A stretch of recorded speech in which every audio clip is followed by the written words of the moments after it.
हाँ, सभी को मेरा नमस्कार। देखिए, हम बात कर रहे थे पिछले टॉपिक में भारत की मृदाओं की। आज हम बात करते हैं भारत की जलवायु की। देखिए, भारत की जलवायु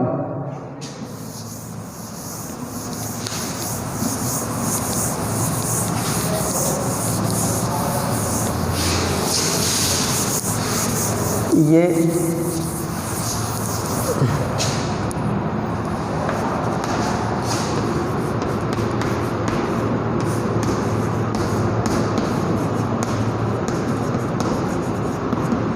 भारत की जलवायु।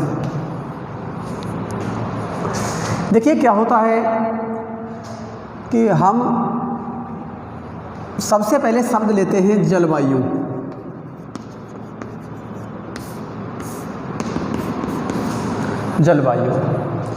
जलवायु क्या होता है? वर्षा, जल, तापमान, आर्द्रता आदि विभिन्न घटकों की एक लंबे समय के दौरान बनने वाली दशाएं जलवायु कहलाती है। मान लो जैसे कुछ भौगोलिक तत्वों की एक लंबे समय तक बनने वाली दशाएं क्या कहलाती हैं? जलवायु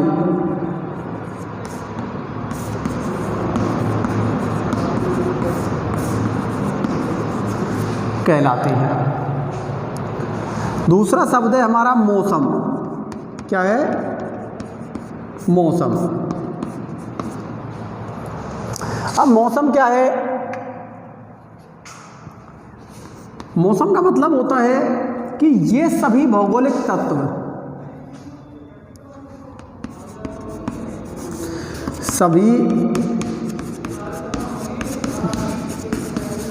भौगोलिक तत्वों जैसे जल,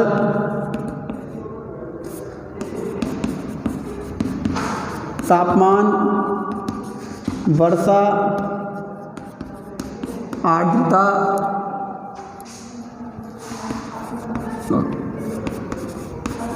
शुष्कता आदि की कुछ समय के लिए बनने वाली दशाएं मौसम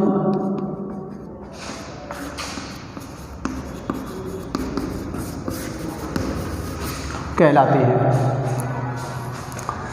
देखिए, ये तो एक बहुत छोटा समय है, ये एक बहुत बड़ा समय है। इसमें हम कह सकते हैं कि जैसे मान लो 20 वर्ष, 35 वर्ष, 40 वर्ष, 50 वर्ष। इसमें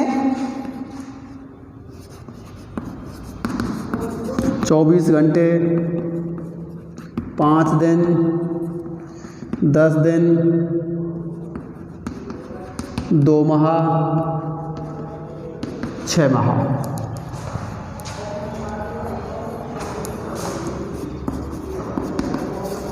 आदि। आई होप आप सभी के बहुत अच्छे से ये दोनों परिभाषाएं समझ में आ गई होंगी कि जलवायु किसे कहते हैं और मौसम किसे कहते हैं। हमारे इस वातावरण में जल तथा वायु, आर्द्रता, पवन और विभिन्न प्रकार के जो और अन्य घटक हैं इस जलवायु से संबंधित, गैसें हैं विभिन्न प्रकार की, तो इनका जो एक संयुक्त जो समय बनता है, इनकी जो एक भौगोलिक दशा बनती है वो एक लंबे समय तक बनी रहे तो वो क्या कहलाती है, जलवायु कहलाती है। इनकी दशा यदि बहुत कम समय के लिए बनती है तो वो मौसम कहलाती है। तो मौसम तो परिवर्तित होता रहता है 24 घंटे में, एक दिन में, 2 दिन में, 10 दिन में, 15 दिन में, या लास्ट 2 महीने 6 माह में परिवर्तित होता रहता है मौसम तो। लेकिन जो जलवायु है वो लगभग उसको परिवर्तित होने में समय लगेगा तो 20 वर्ष, 35 वर्ष, 40 वर्ष, 50 वर्ष। किसी भी स्थान की जलवायु को निर्धारित करने के लिए वहाँ एक लंबे समय का मापन जरूरी होता है। तो हमारे देश में जैसे हम 35 वर्ष में नापते हैं हमारी जलवायु को, हमारी जलवायु परिवर्तन को हम भारत में 35 वर्ष में नापते हैं, जबकि अमेरिका में 20 वर्ष में ही नाप लेते हैं। हर 20 वर्ष बाद वहाँ की जलवायु को नापा जाता है, जबकि हमारे भारत में 35 वर्ष में जलवायु का अंकन किया जाता है। तो ये एक कुछ महत्वपूर्ण घटक, कुछ तथ्य मैंने आपको जलवायु से संबंधित मैंने आपको बताए हैं। ये एक अपने आप में बहुत महत्वपूर्ण परिभाषाएं हैं। अब इसके बाद हम बात करते हैं आगे के पॉइंट्स की, यानी कि जो मौसम शब्द है, ये मौसम शब्द अरबी शब्द है। ये मौसम शब्द अरबी शब्द मौसम से बना है। किससे बना है? मौसम शब्द से बना है। देखो, एक वैज्ञानिक था, विचारक था अल-मसूदी, जो भारत यात्रा पर आया था। अरब यात्री, क्या नाम था इसका? अरब यात्री था। और यह अरब यात्री गुर्जर प्रतिहार शासकों के समय भारत आया था। अल-मसूदी बहुत बड़ा ज्योग्राफर था, मौसम विज्ञानी भी था और भूगोलविद था, बहुत बड़ा ज्योग्राफर था। तो ये जब भारत आया था तो इन्होंने भारत में यहाँ एक महिपाल शासक राज करता था, गुर्जर प्रतिहार का महिपाल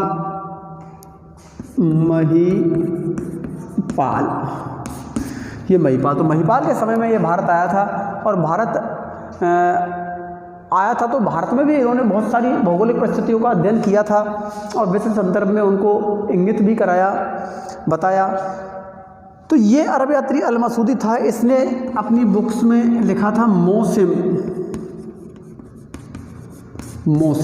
और मौसम से ही क्या बना? मौसम। क्या बना? मौसम शब्द बना। मानसून दीर्घकालीन प्रक्रिया है, अवस्था है।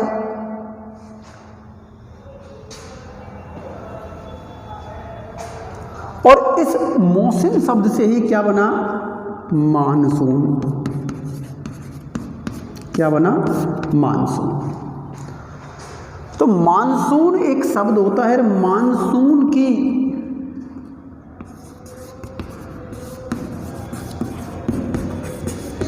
दीर्घकालीन प्रक्रिया ही जलवायु कहलाती है। मानसून की दीर्घकालीन प्रक्रिया ही क्या कहलाती है? जलवायु कहलाती है। अब इस दीर्घकालीन प्रक्रिया की बात करते हैं, कुछ तथ्य आपके सामने देते हैं तो आपको भी पता लगेगा कि जलवायु क्या है।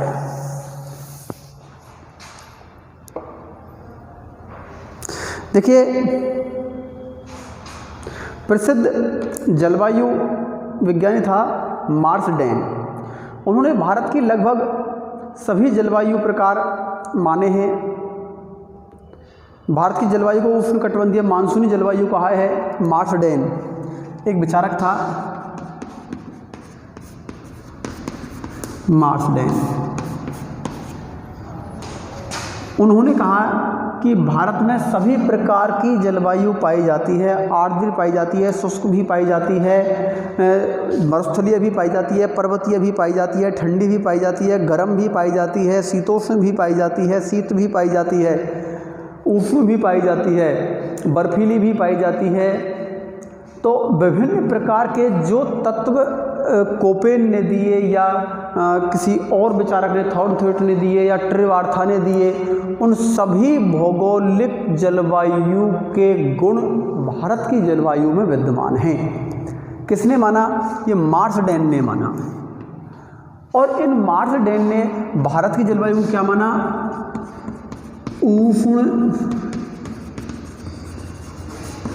कटिबंधीय, उष्ण कटिबंधीय मानसूनी जलवायु, मानसूनी जलवायु, ये एक भारत की जलवायु का प्रकार है, उष्ण कटिबंधीय मानसूनी जलवायु।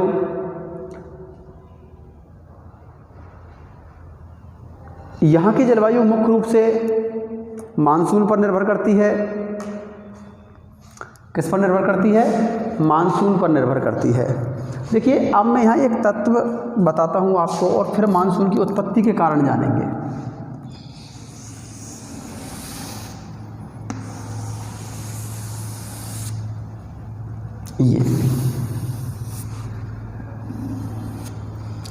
ये अपने आप में एक मैंने पृथ्वी मानी है, और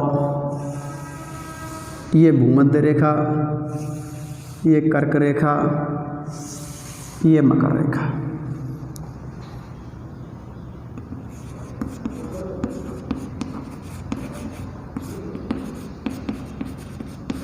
भूमध्य रेखा,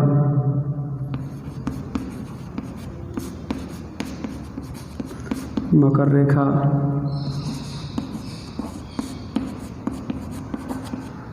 कर्क रेखा। ये तीन महत्वपूर्ण रेखाएं हैं। यूँ तो एक रेखा यहाँ भी है जिसे आर्कटिक रेखा बोलते हैं, सॉरी, इससे पहले तो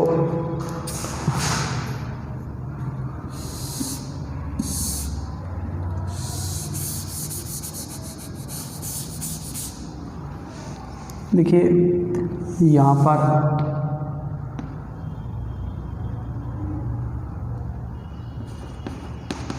-66°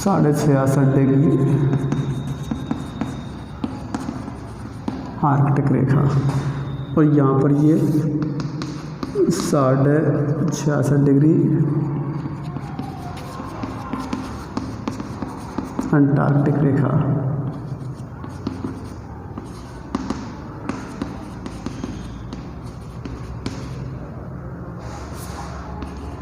उत्तरी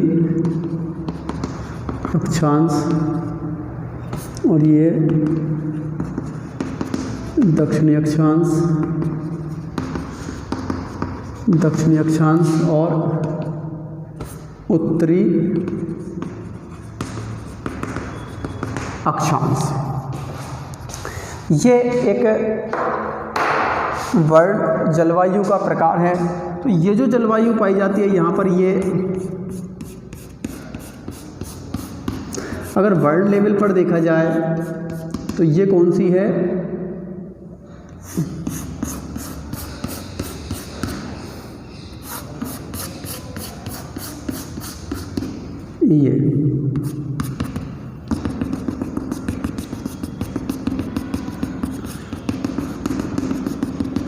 ये विश्व संदर्भ में जलवायु के प्रकार हैं। ये शीत जलवायु, ये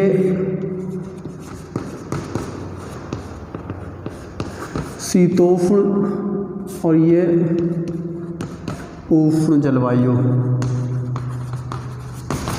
उष्ण जलवायु। ऐसे ही ये शीत, ये शीतोष्ण और ये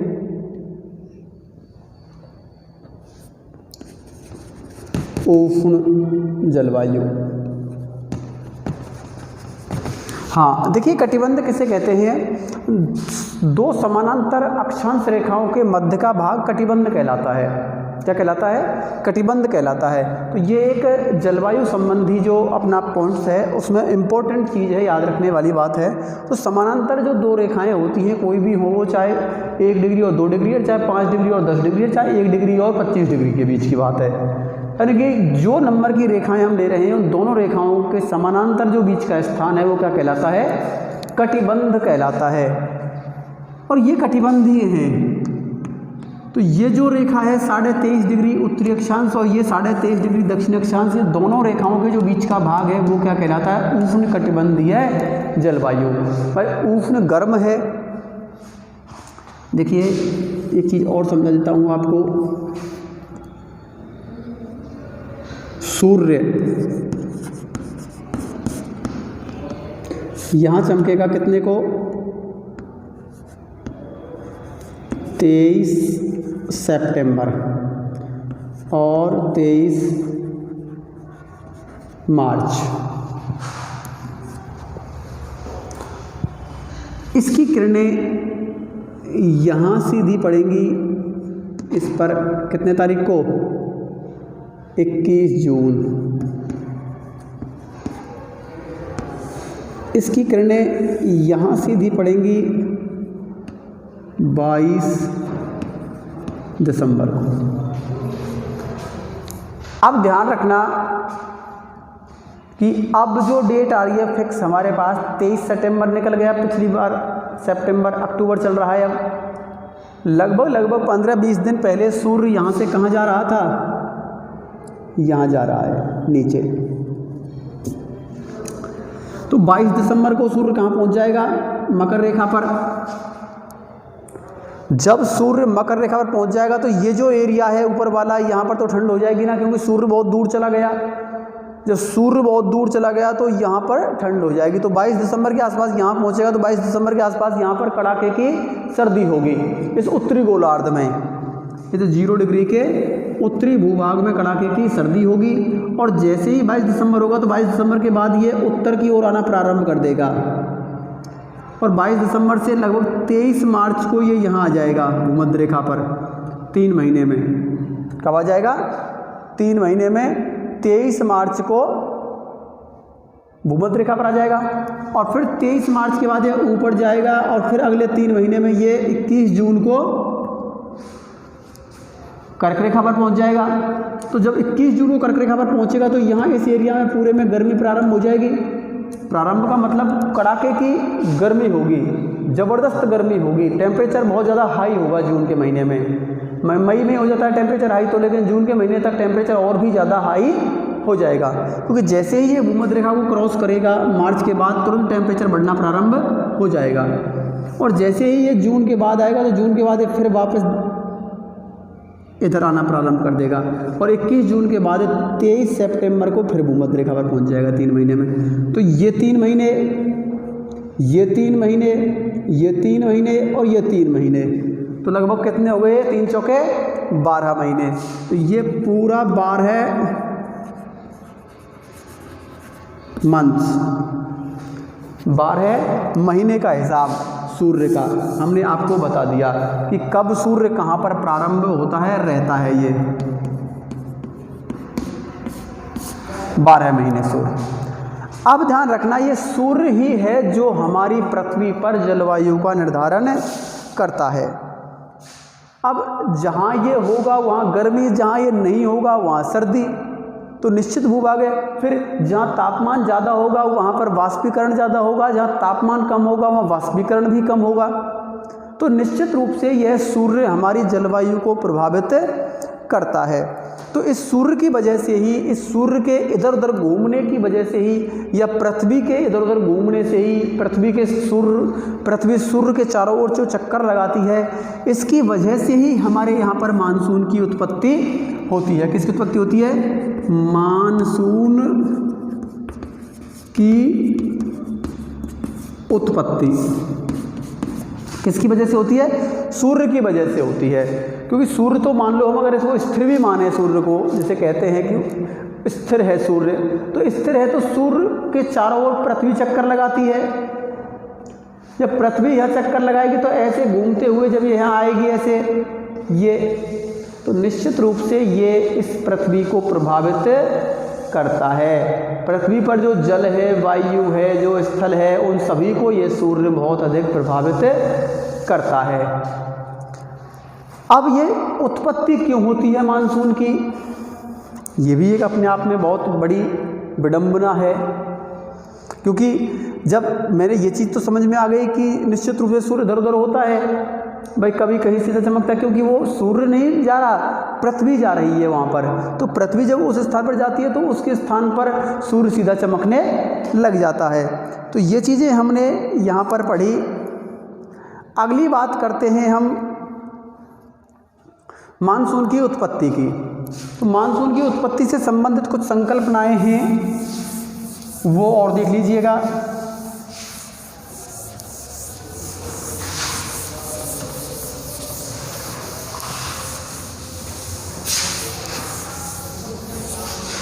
हाँ,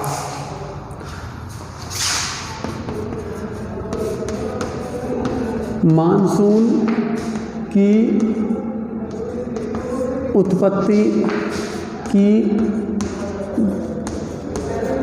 संकल्पना। नंबर 1 क्या है? तापीय संकल्पना। तापीय संकल्पना। देखिए, हम कहते तो हैं कि ये मानसून शब्द अरब से आया है और अरब वासियों ने ये दिया हमारे लिए, लेकिन कहीं ना कहीं हम देखते हैं कि उससे भी पहले ये मानसून शब्दों को हम पढ़ चुके हैं। हमारे भारतीय ग्रंथों में हम देखते हैं कि इनका बोधन किया गया था। मानसून शब्द की उत्पत्ति की व्याख्या प्राचीन काल से मध्यकाल और आधुनिक काल में विद्वानों द्वारा की गई है। जैसे पुराणों में जो मरुद गण हैं उनके रूप में इस पुराणों की गणना की गई। जैसे कि हम लोग देखते हैं ना, मरुद गणों में क्या चीज़ आती है सामने, जैसे इंद्र देवता, अपने पवन देवता, अग्नि देवता, इन सब की हम बात करते हैं ना। तो निश्चित रूप से जब ये चीज़ें हमारे सामने थी हमारे पुराणों में, तो फिर निश्चित रूप से हम क्यों यूनानी और अरब भूगोलवेत्ताओं की तरफ जाएं। हमारे भारतीय भूगोलवेत्ताओं ने ही इतनी ज़बरदस्त इनकी प्रभावशीलता बता दी थी कि हम उन्हीं को पढ़ते हैं। उसके बाद में कालिदास ने अपने ग्रंथ मेघदूत में भी इनका वर्णन किया है। कालिदास ने मेघदूत में इसका वर्णन किया है, मौसम शब्द का, मानसून शब्द का। क्योंकि जब आप लोग देखते हैं कि जब दुष्यंत और शकुंतला का मिलन होता है तो वहाँ पर कालिदास ने अपने ग्रंथ अभिज्ञान शाकुंतलम में भी इसकी गणना की है। और एक मेघदूत नामक एक महाकाव्य है, उसमें भी इन्होंने इसकी गणना की है। उसके बाद में अरबी भूगोल यात्री ने मौसम शब्द को दिया। फिर पुर्तगाली जो नाविक था उन्होंने भी मौसम शब्द को अपने प्रयोग में लाए। जो पुर्तगाली जो नाविक थे उन्होंने भी इसको अपने यूज में लिया है। तो अब हम एक सबसे पहले बात करते हैं तापीय संकल्पना की। इसको किसने दिया? Dudley stamp.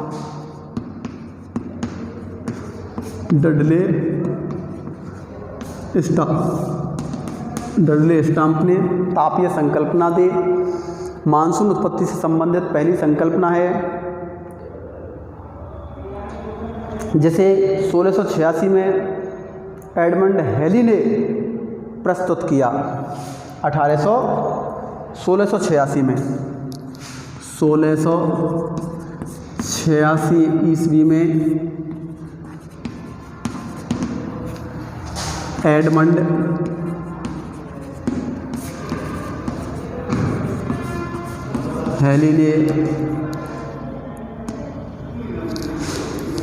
हेली ने इसे प्रस्तुत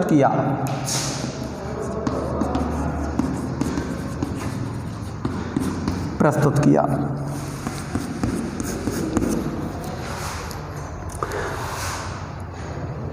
इसे शास्त्रीय संकल्पना भी कहते हैं। क्या कहते हैं?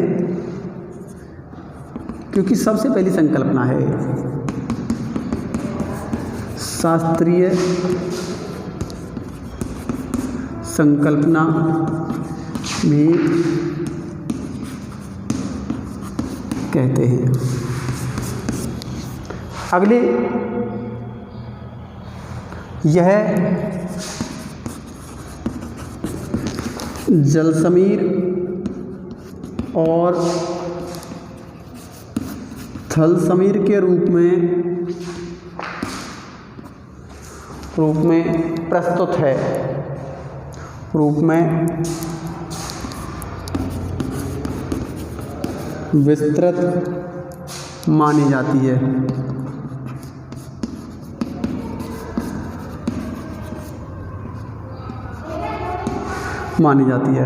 देखिए, आप सबको बता देता हूँ कि जल समीर स्थल समीर क्या है, इसके रूप में कैसे मानी जाती है। क्योंकि इसमें तापीय संकल्पना में कहा गया है कि जहाँ तापमान ज़्यादा होगा वहाँ वायुदाब कम होगा। देखिए, मैं बता देता हूँ यहाँ पर, जहाँ टेम्परेचर अधिक वहाँ पर प्रेशर लो। प्रेशर समझते हो? एयर प्रेशर, वायुदाब। और टेम्परेचर, तापमान, जहाँ तापमान अधिक है वहाँ पर प्रेशर लो, और जहाँ पर प्रेशर अधिक है वहाँ पर टेम्परेचर लो। एक दूसरे के अपोजिट हैं दोनों के दोनों कंडीशन।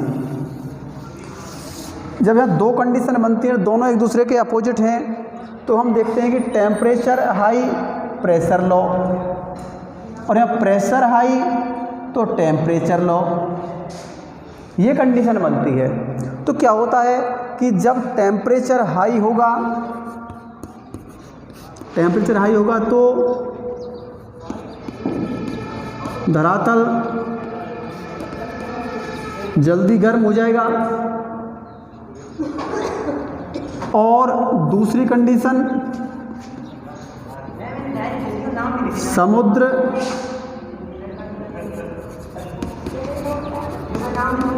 ठंडा रहेगा। तो दिन के समय क्या होगा कि ये बहुत जल्दी गर्म हो जाएगा और ये बहुत जल्दी ठंडा हो जाएगा। तो ठंडा है तो यहाँ तो उच्च दाब है और यहाँ निम्न दाब है, तो निश्चित रूप से पवनें उच्च दाब से निम्न दाब की ओर चलती हैं। तो यहाँ पर क्या चलने लग जाएगा भाई? उच्च दाब कहाँ है? समुद्र में। और निम्न दाब कहाँ है? धरातल पर। तो हवाएं समुद्र से स्थल की ओर, यानी क्या होंगी? ये जल समीर। ध्यान रखना कि जिस दिशा से पवनें चलती हैं वह उस पवन की दिशा होती है, जिधर से वे आती हैं वो उस पवन की दिशा होती है। तो इस पवन की दिशा क्या हुई? ये कहाँ से आ रही है? जल से आ रही है। तो ये जल समीर के नाम से जानी जाएंगी, और जल समीर दिन में चलती हैं, समुद्र से स्थल की ओर चलती हैं। अब वही कंडीशन रात्रि को बनती है कि रात के समय क्या होता है कि टेम्परेचर लो होता है। अब कैसा भी हो, टेम्परेचर निश्चित रूप से लो ही होगा, क्योंकि यहाँ पर कम सूर्य दिखाई ही नहीं देता रात में। तो निश्चित रूप से धरातल क्या होगा? बहुत जल्दी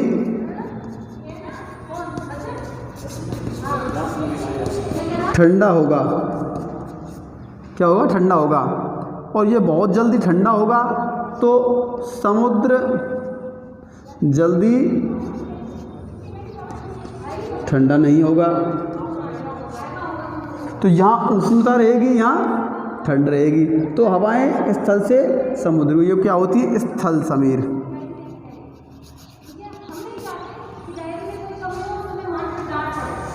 स्थल समीर। तो ये स्थल समीर और जल समीर का जो चक्कर है ये आपके समझ में आ गया होगा। और वही बात इस तापीय संकल्पना में बताई गई है कि हम लोग देखते हैं कि जब तापमान, हम भारत की बात करें तो निश्चित रूप से भारत के नीचे हिंद महासागर है, और गर्मियों में जब हिंद महासागर कम होता है और ऊपर स्थल भाग बहुत जल्दी गर्म हो जाता है, तो पवनें स्थल से समुद्र से स्थल की ओर चलने लग जाती हैं। तो इस समुद्र से पानी जाता है और वहाँ पर बरसात कर देता है। तो ऐसी ही ये कंडीशन बनती है। तो ये तापीय संकल्पना मैंने आपको बताई। इसमें थोड़ा डिटेल से हम बात अगली क्लास में करेंगे। अब आपको बस इतना ही। सभी को बहुत बहुत धन्यवाद। Stay home, stay safe.